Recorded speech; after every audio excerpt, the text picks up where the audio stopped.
Yo, I got banned from events, and here's how it went down. I did nothing wrong, man. I did nothing wrong whatsoever. I didn't get no email. I didn't get no explanation. I got a message from Doug Zeef that I got banned from Konami, where I jokingly made a video. I jokingly, I didn't stall for time. Anyone with a brain would realize it was a joke. Okay, wait.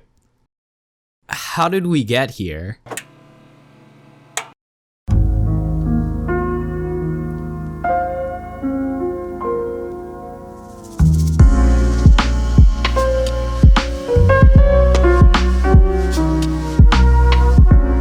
Let's start all the way at the very beginning of Magician's competitive success, 2015.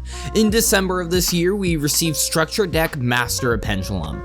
This set was an interesting one, giving us the ability to play Pendulum Magician as an engine and the introduction of the most powerful Pendulum normal summon of all time, Performant Pals Skullcrabat Joker. This card is essentially a Stratos for Performant Pals, Odd Eyes, and Magicians. Normally this wouldn't sound so powerful, but because of how much this can access and how good the targets were and became, this card was incredible for the theme. To make up the core for the engine, this structure deck came with Wisdom Eye Magician, Pendulum Call, Dragon Pit Magician, and finally Dragon Pulse Magician. Wisdom Eye sounds a lot less insane in the context of Master Rule 4 when you're only able to Pendulum summon one monster from the extra deck without the need of link monsters. The thing that made Wisdom Eye so appealing, however, was the time era being Master Rule 3. This meant double Wisdom Eye was insane value, as not only do you fix your scales quite well, but then you could summon both back to the field and overlay for a rank 4. The two Dragon Magicians, Dragon Pit and Dragon Pulse, were arguably the best cards for the slot at the time. This was due in part to their amazing removal effects. Back in 2015, it was more difficult to come by removal effects that were highly accessible from the extra deck, like the Nightmares we have now. While yes, there were great rank 4 removal options, having in-theme removal like this was easier to use and thus they were used. Finally, we have Pendulum Call. This card enabled you to discard one and add two Magician monsters with different names from your deck. Well, to be fair, this card definitely helped with consistency and immediately fixed your scales. It also had a weird side effect that prevented your scales from being destroyed after you use it. This was a double-edged sword, as it did protect your scales from being destroyed by your opponent, but it also meant you couldn't use Wisdom Eye in the scale. You couldn't even use Wisdom Eye before Pendulum Call because you can't activate Magician effects in the scale before using Pendulum Call. Some people decided to run this while others did not. In April 2016, we received a ban list 2 months after the controversial adjusted list of February 2016. Regardless, this list saw the end of the Perform H's by banning Damage Juggler and Plush Fire, and limited Monkey Board and Skullcrabat. This list also hurt the Magician engine, however, by limiting Wisdom Eye.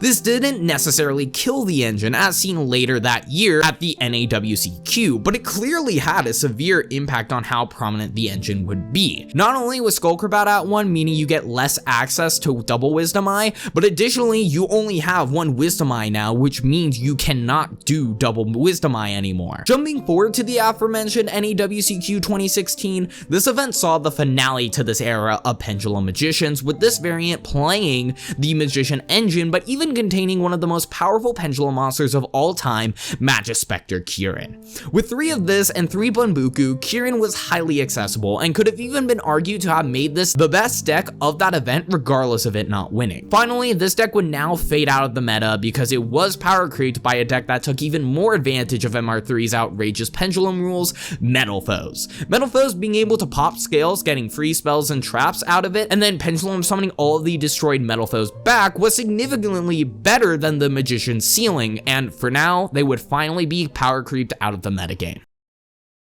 By the way, if you were a channel member or a patron, you would have seen that entire portion of the video before anyone else. You can also help bring Electrumite back to 1 if you become a channel member or patron, but that's not the point here. If you do want sneak peek clips of my videos or maybe gain a special role on my Discord server, which, by the way, definitely make sure to join, link is in the description down below, you will want to check out my new channel memberships and Patreon. Those are both amazing ways to support the channel with new exclusive content for members and patrons coming soon. Check it out in the description below. But with that, it's time to meet the new kids on the block.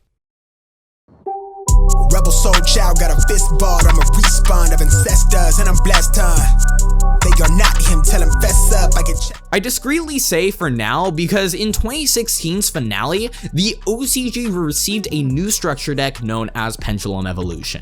This structure deck had a ripple effect on the game and did 3 things for the TCG. Firstly, the structure deck in the TCG was converted to an actual 60 card set with a ton of Pendulum goodies from the era.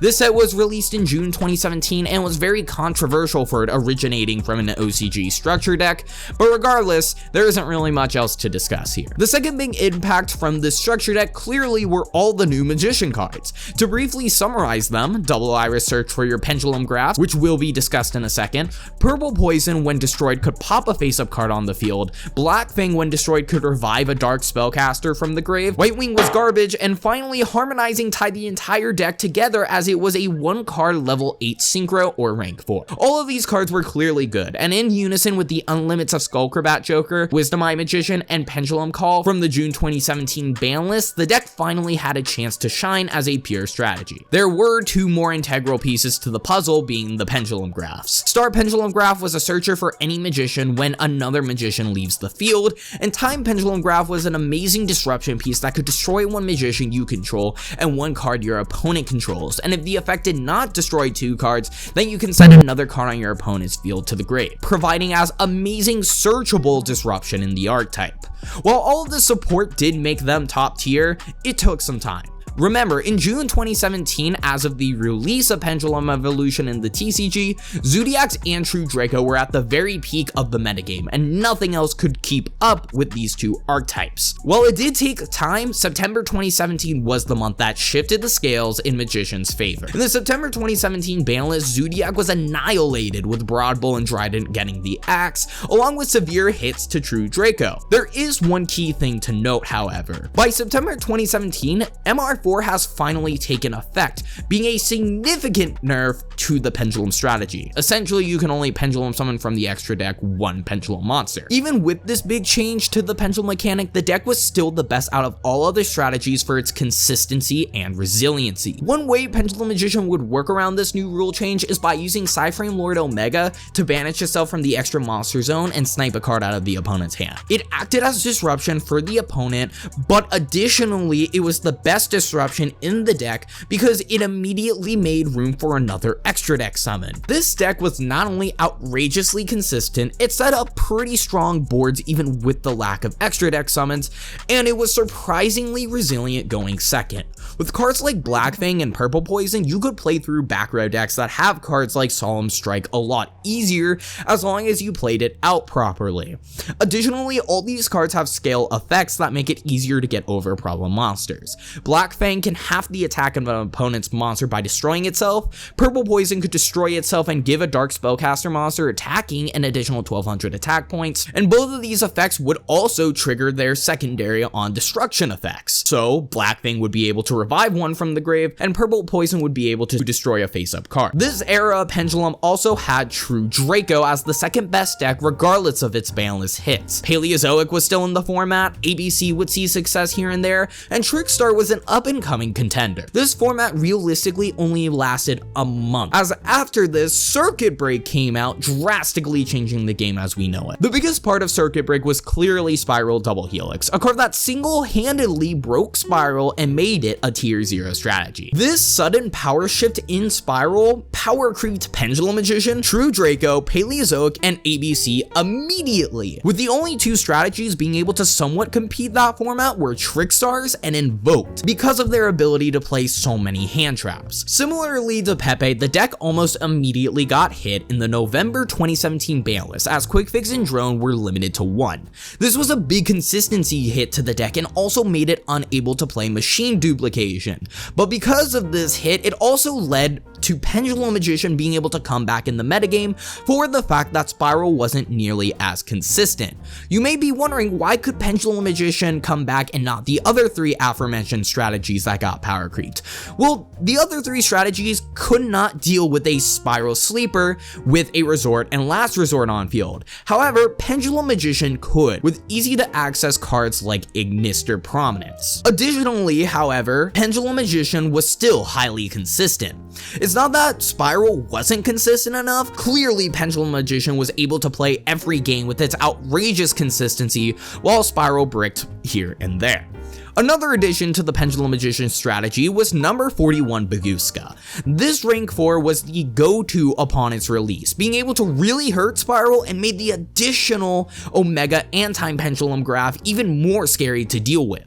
Even with the November ban list and the addition of Bagooska, however, it still wasn't enough to stop Spiral, and Spiral continued its path of terror as the best deck of the format, while Pendulum Magician was in 2nd to 3rd place. Let's take a second to understand that Magicians have been in and out of the metagame since December 2015, and while they received a second wave of new support that put the deck back in the spotlight, it was about time for this deck to meet its demise and let other strategies take its place.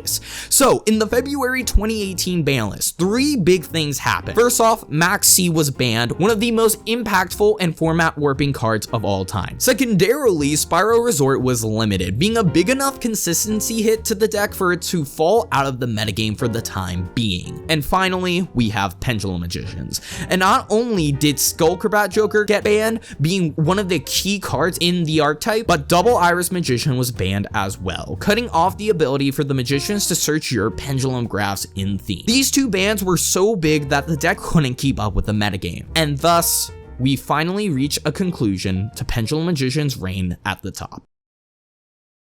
See, that's what you would think should happen with those 2 massive hits to the deck, but with those 2 gone, we actually receive a gift even better than having those 2 cards, which not only solved a problem the deck had with not having any Link monsters, but had such an outrageously good effect for the archetype that essentially tied all Pendulum monsters together, this easy to make Link to define what Pendulum was for the Link era. This Link monster was Heavymetalfoes Electrumite, and created the final version of Tier 1 Pendulum Magician as of right now, Electrumite Magicians. And that's where I'll end this part of the video. If you're excited about part 2 and want to be notified as soon as the video comes out, make sure to subscribe and turn on all notifications to find out exactly when my videos get published. You can also keep up when my next video will come out by knowing I upload every Friday at 6:30 a.m. Pacific Standard Time. On a complete side note, if you're wondering why I made this video into 2 parts, it is ironic because I actually don't like doing this. I would rather see a longer video get published than wait another week for a second part. Regardless of this though, I feel this is the best option for me as of right now, as I'm a one-man operation and I have other obligations and priorities in my life like school. So while I would love it to make it just 1 video and continue uploading weekly, time constraints won't allow that. Regardless, I'm still thrilled to be uploading every week from now on. Thank you all so much for watching this video, and with that, I hope to see you soon.